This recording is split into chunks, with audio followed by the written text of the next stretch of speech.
എല്ലാവർക്കും നമസ്കാരം. ഇന്ന് ഷെയർ ചെയ്യുന്നത് ഒരു ട്രഡീഷണൽ ആയിട്ടുള്ള നമ്മുടെ കേരളത്തിൻ്റെ സ്വന്തം അരിയുണ്ടയാണ്. കുറച്ചധികം പ്രോട്ടീൻ റിച്ച് ആയിട്ട് കുറച്ച് ഹെൽത്തി ആയിട്ടുള്ള നട്ട്സൊക്കെ ചേർത്തിട്ടാണ് ഇത് തയ്യാറാക്കിയിട്ടുള്ളത്. എങ്ങനെയാണ് ചെയ്യുന്നതെന്ന് നോക്കാം. ഒരു പാൻ ചൂടാക്കി അതിലേക്ക് 1 കപ്പ് മട്ടയരി ചേർത്ത് കൊടുക്കാം. മട്ടയരിയാണ് നല്ലത്. ഒന്ന് കഴുകിയതിന് ശേഷം വെള്ളം ഊറ്റിക്കളഞ്ഞിട്ട് അധികം വെള്ളമില്ലാതെ തന്നെ മട്ടയരി ചേർത്ത് കൊടുക്കണം. ഈ അരി നല്ലതുപോലെ ഒന്ന് വറുത്തെടുക്കണം. അരി വറുത്ത് വരുമ്പോഴേക്കും പൊട്ടാൻ തുടങ്ങും. ഒരുപാട് ഹൈ ഫ്ലെയിമിലിട്ട് വറുക്കണ്ട, ഒരു മീഡിയം ഫ്ലെയിമിലിട്ട് അരി നല്ലതുപോലെ ഒന്ന് വറുത്തെടുക്കാം.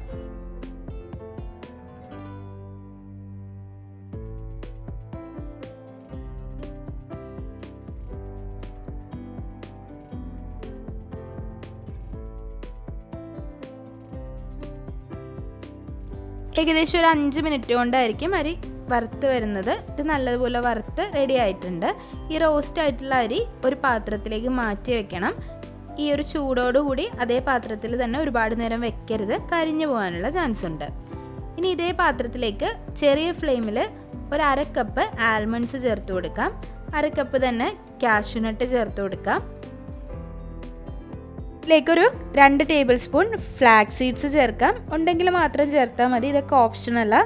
ഒരു 1/4 കപ്പ് കപ്പലണ്ടി കൂടി ചേർത്ത് കൊടുക്കാം. ഇത് വറുത്ത കപ്പലണ്ടിയാണ്, ഒന്നുകൂടി ഒന്ന് വറുത്തെടുക്കുന്നതാണ്. ഈ ഒരു നട്ട്സിലെ ആൽമണ്ട്സിന് മാത്രമാണ് കുറച്ച് റോസ്റ്റ് ചെയ്യാൻ ടൈം എടുക്കുന്നത്. ബാക്കിയെല്ലാം അധിക നേരം ആവില്ല, വളരെ പെട്ടെന്ന് തന്നെ റെഡിയായി കിട്ടും. അതുകൊണ്ട് തന്നെ ആൽമണ്ട് ആദ്യം കുറച്ച് നേരം ഒന്ന് റോസ്റ്റ് ചെയ്തതിന് ശേഷം ബാക്കി ഇടുന്നത് നല്ലതായിരിക്കും.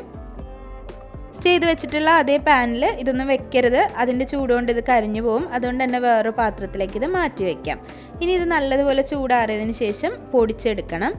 ഒരിക്കലും ചൂടോടുകൂടി മിക്സിയുടെ ജാറിലിട്ട് ഇത് പൊടിച്ചെടുക്കാൻ പാടില്ല. മധുരത്തിന് വേണ്ടി ചേർക്കുന്നത് ശർക്കരയാണ്. 2 ക്യൂബ് ശർക്കര ഇതുപോലെ ഒന്ന് പൊടിച്ച് വെച്ചിട്ടുണ്ട്. ഓരോരുത്തരുടെ ഒരു മധുരത്തിൻ്റെ റേഞ്ച് അനുസരിച്ച് മാറ്റാം. ഇതൊരു പാകത്തിനുള്ള അളവായിരിക്കും. 2 ചെറിയ ക്യൂബ് ശർക്കരയാണ് എടുത്തിട്ടുള്ളത്. ഇനി ഇതിലേക്ക് ഒരു 1/2 കപ്പ് തേങ്ങ കൂടി എടുക്കാം. നല്ല ഫ്രഷ് ആയിട്ടുള്ള ചെറിയ തേങ്ങ എടുക്കാൻ ശ്രദ്ധിക്കുക.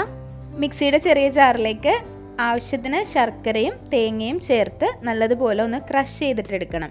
ഒരുപാട് നേരിട്ട് ക്രഷ് ചെയ്യരുത്, ജസ്റ്റ് ഒരു 30 സെക്കൻഡിൽ താഴെ മാത്രം ഒന്ന് ക്രഷ് ചെയ്തിട്ടെടുക്കാം.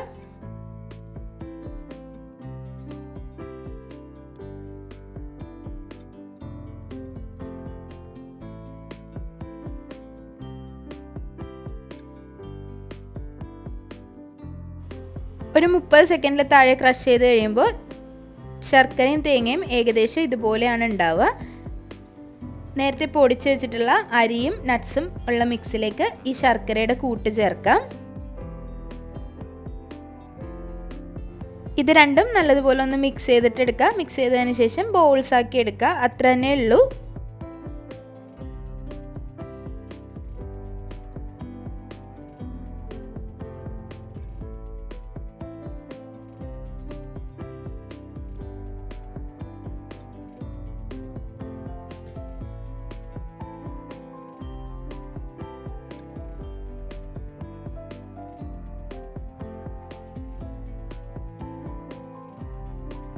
ബോൾസ് ആക്കി എടുക്കുമ്പോൾ കയ്യിൽ ഒട്ടിപ്പിടിക്കാതിരിക്കാൻ വേണ്ടി കുറച്ച് എണ്ണ ഒന്ന് കയ്യിൽ തൂക്കാം.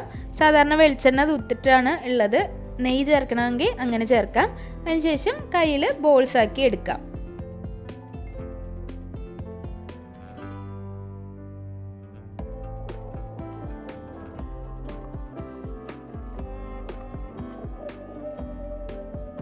ഇത് അത്യാവശ്യം ഒരു വലിയ ബോളാണ്. ഇതിലും ചെറുതാക്കണമെങ്കിൽ ചെറുതാക്കാം. ഞാൻ ഇത് 2 ആയിട്ടുള്ള ചെറിയ ചെറിയ ബോൾസ് ആക്കിയാണ് തയ്യാറാക്കിയെടുത്തിട്ടുള്ളത്. ഏകദേശം 1 കപ്പ് അരി കൊണ്ട് ഇത്രയും സ്വീറ്റ് നമുക്ക് തയ്യാറാക്കി കിട്ടിയിട്ടുണ്ട്. ഇത് നമുക്ക് 1 മാസം വരെയൊക്കെ ഫ്രിഡ്ജിൽ വെച്ച് സൂക്ഷിക്കാം കേട്ടോ. പുറത്ത് വെക്കേണ്ട, കാരണം തേങ്ങ ചേർത്തുകൊണ്ട് തന്നെ പുറത്ത് വെക്കാതിരിക്കുന്നതാണ് നല്ലത്. ഒരു എയർ ടൈറ്റ് ആയിട്ടുള്ള കണ്ടെയ്നറിലോ മറ്റോ ആക്കിയതിന് ശേഷം ഫ്രിഡ്ജിൽ വെച്ച് സൂക്ഷിക്കാം. നല്ല ടേസ്റ്റാണ്, കുട്ടികൾക്കൊക്കെ ഇഷ്ടപ്പെടും.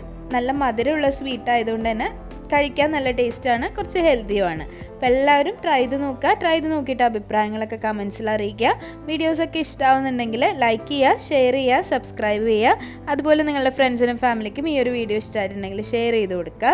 പിന്നെയും നല്ല നല്ല റെസിപ്പികളായിട്ട് കാണാം. അതുവരേക്കും താങ്ക് യു.